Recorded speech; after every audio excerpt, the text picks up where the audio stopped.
pandemia do novo coronavírus desembarcou no Brasil em março, e desde então, um dos setores que mais estão sofrendo é o setor da cultura. Para conversar sobre o assunto, nós vamos falar com a Alice Coutinho, que é professora de pós-graduação em gestão cultural no Senai. Alice, muito obrigada por nos atender. Eu que agradeço o convite da Gazeta de São Paulo e obrigada, Gladys. Alice, contando que a gente só tenha uma vacina no início do ano que vem, como que você avalia que o setor cultural vai se recuperar, vai chegar até o final do ano, e como que vai ser essa retomada depois que a gente tiver a economia aí a plenos pulmões? De fato, a gente teve uma grande retração, né, do setor cultural, acho que de toda a economia, né, sabemos, mas o setor cultural foi um dos primeiros a parar pela sua natureza, até, né, de contato com o público, de aglomeração para muitas das atividades, e provavelmente vai ser um dos últimos a retomar, né, mas a gente já tem dados que o primeiro semestre a gente teve até um impacto de cerca de 50% das empresas das organizações tiveram que reduzir quadros, reduzir atividades, mas a gente também tem dados mostrando que a outra metade, cerca de 48%, conseguiu desenvolver novos projetos nesse contexto, se adaptar, criar novos modelos de negócio. Então, eu acho que esse aprendizado, né, que a gente somou nesse primeiro semestre, ao longo desses últimos meses, junto com essa flexibilização que a gente já vê em grande parte dos estados, das atividades, a gente já vê alguns museus, centros culturais reabrindo aos poucos, até cinemas. Essa reabertura tem que ser feita com muito cuidado, mas a gente vê que isso já está acontecendo, e eu acho que essa tendência de retomada gradual, junto ao auxílio emergencial da cultura, que é a Lei Aldir Blanc, que começou a chegar agora no mês de setembro para muitos dos estados e alguns municípios que aderiram, que eu acho que isso pode dar uma impulsionada no setor ainda esse semestre. Uma visão, né? Eu acho que não existe uma previsão de quanto tempo a gente deve levar para uma recuperação total, né? Para voltar ao consumo de cultura como se dava pré-pandemia, mas isso vai depender também, né, dos novos hábitos dos consumidores, das políticas públicas à cultura, mas eu acho que com esse novo aprendizado, mais essa retomada gradual, eu acho que esse ganho vai fazer com que o setor se recupere até antes do que a gente imagina. Provavelmente, né, a gente ainda vai ter um 2021 crescendo, mas eu acredito que não vai demorar tanto para a gente voltar a produzir quanto antes, né? Alice, você tocou na Lei Aldir Blanc.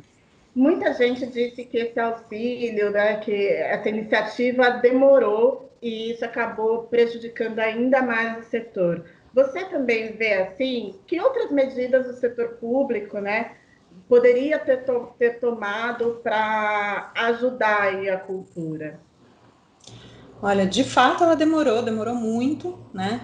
Ela estava no último das pautas que o governo colocou. Ela teve ainda também uma demora na regulamentação e veio uma regulamentação um pouco burocrática demais para os municípios. Então, infelizmente, a gente tem uma pequena adesão dos municípios, porque primeiro está em ano de eleição e segundo porque é uma burocracia muito grande, está todo mundo com medo de deixar de ter problemas com essa prestação de contas. Então, infelizmente, porque existe uma verba que é importante, eu acho que tanto de auxílio, mas também de uma porcentagem voltada ao fomento das atividades, um valor que às vezes é muito mais alto do que o que muitos municípios já tiveram para a área da cultura, então era uma oportunidade de fazer uma diferença, né, de trazer um olhar para a cultura até que muitos municípios nunca tiveram.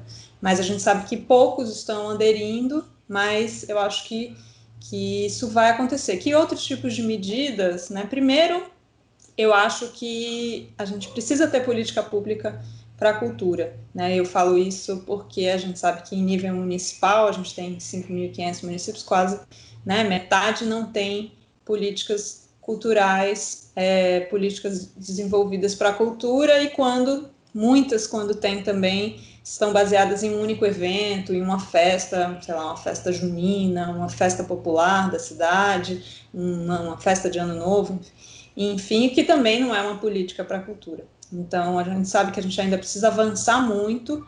Eu acho que, em primeiro lugar, né, os municípios e os gestores públicos, eles precisam estudar, entender os seus territórios, né, quais as demandas locais na área cultural, né, não existe um plano único de política cultural que vá dar certo, né, você precisa entender qual é a demanda ali local, quais as especificidades daquela produção local, e eu acho que também falta os profissionais de cultura, os artistas, os técnicos, os gestores, produtores se unirem, né, e buscarem um diálogo com os níveis públicos também, de tentar organizar e pensar junto essas políticas, né? E aí existem N formas, N maneiras de se gerar política pública para a cultura, seja na área de fomento, seja na área de democratização e acesso, seja de educação, de preservação, todas são fundamentais, mas eu acho que sempre vai depender, né, da realidade local. Então, eu acho que principalmente a gente precisa fortalecer, né, nossos diálogos em níveis locais, para depois a gente partir, né, para as esferas estaduais e federal, por último. Para terminar, Alice, como que você vê aí as lives, os drive-ins, toda essa todo esse setor, ele veio para ficar? Foram só medidas paliativas? Você acredita que a gente vai mudar a forma de consumir cultura depois de passar essa pandemia? Olha, eu acho que, em primeiro lugar, na parte de consumo, o consumo digital, eu acho que ele veio para ficar, né? Ele já era uma tendência mundial, a gente acelerou um pouco, né? Isso, mas com certeza a gente vê que ainda é muito, a gente ainda tem um cenário de muita desigualdade, principalmente no Brasil, de acesso, né? Mas a gente sabe que esse é um consumo que veio para ficar. Então, a gente já tem dados que mostram crescimentos assim fora da curva.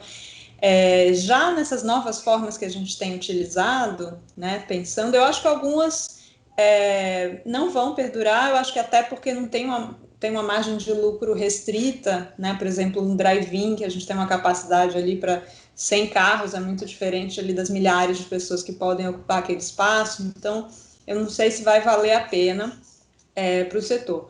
Mas outras modalidades, como já que você falou as lives, as transmissões online, eu acho que isso veio para ficar, até porque muitos espaços, artistas perceberam, por exemplo, que um show que acontece, né, a gente tem uma produção muito grande em São Paulo, Rio de Janeiro, uma oferta gigante de cultura, e só que a gente tem também um público de outros locais que gostariam de consumir essa produção, né? Então a gente sabe que tem gente de Recife, de Belém do Pará, de Manaus, que gostaria, por exemplo, de assistir um show, um espetáculo teatral que acontece aqui, né? Então muitos espaços entenderam que às vezes a gente tem essa tendência, né?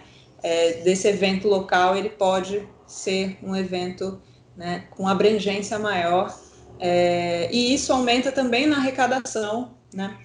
Então, eu acho que essas tendências e esses novos formatos vieram para ficar, com certeza.